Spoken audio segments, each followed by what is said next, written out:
ஆடு மாடு தாங்க மரத்தில் கட்டி பார்த்திருப்போம். ஆனால் ஒரு பெண்ணை அடர்ந்த காட்டில் கட்டி வைத்த கொடுமை நெஞ்சை பதற வைத்துள்ளது. மகாராஷ்டிரா வனப்பகுதியில் மரத்தில் சங்கிலியால் கட்டப்பட்டிருந்த நிலையில் தவித்துக் கொண்டிருந்த அமெரிக்க பெண் ஒருவர் மீட்கப்பட்ட சம்பவம் பெரும் அதிர்ச்சியை ஏற்படுத்தியுள்ளது. மகாராஷ்டிராவின் சிந்தூர் மாவட்டத்தில் உள்ள ஒரு காட்டில் அமெரிக்காவைச் சேர்ந்த 50 வயது பெண் ஒருவர் சனிக்கிழமை ஒரு மரத்தில் சங்கிலியால் கட்டப்பட்ட நிலையில் கண்டெடுக்கப்பட்டார்.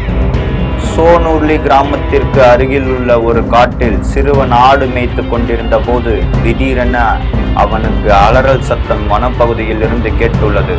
அப்பொழுது அவன் அங்கு சென்று பார்த்த காட்சி அவனை உறைய வைத்துள்ளது.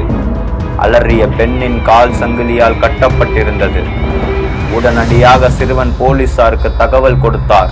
உடனே அங்கு விரைந்த போலீசார் சங்கிலியால் கட்டப்பட்டிருந்த பெண்ணை மீட்டு அப்பெண்ணுக்கு முதலுதவி செய்தனர். விசாரணையில் அப்பெண் அமெரிக்காவைச் சேர்ந்தவர் என்பது தெரிய வந்தது. அவரிடம் பாஸ்போர்ட்டும் இருந்தது. தமிழகத்தைச் சேர்ந்த லலிதா காயக்குமார் என்ற பெண் கைது செய்யப்பட்டுள்ளார். குடும்ப தகராறு காரணமாக அவரை காட்டில் உள்ள மரத்தில் சங்கிலியால் கட்டி வைத்திருந்ததாகவும் தெரிய வந்துள்ளது.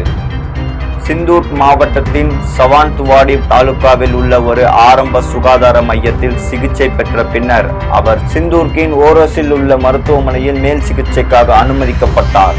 அந்த பெண்ணுக்கு சிகிச்சை அளித்த மருத்துவர்கள் அவருக்கு மனநல பிரச்சனை இருப்பதாக தெரிவித்தனர். பேச முடியாத அவர் பேப்பரில் எழுதி காண்பித்துள்ளார். தான் 40 நாட்கள் உணவில்லாமல் இருந்ததாகவும் கணவருக்கும் அவருக்கும் ஏற்பட்ட சண்டையால் கணவரே மனைவியை மிருகத்தனமாக காட்டில் சங்கிலியால் கட்டி வைத்து விட்டு சென்றதாகவும் தெரிவித்திருக்கிறார்.